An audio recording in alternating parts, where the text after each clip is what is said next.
واضح حرام كيفاش دار ليها ويتنفخ. كاين بعض الناس هكا عنده رزقه، عنده محالو، عنده وليداته، عنده كذا، ولكن محساد.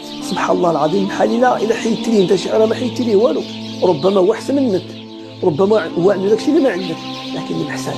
شوف كي غير لابس شي حاجه صافي راسو كيضرو، ركبتي شي طوموبيل صافي الشقيقه شقتي مشيت الدواء، واضح حرام كيفاش دار ليها ويتنفخ. شوف عيني يا ربي السلامه كيخرج منهم بحال السم كيخرج من عينيه. إن في الغالب الحاسد تيكون عائل تيعين والعياذ بالله.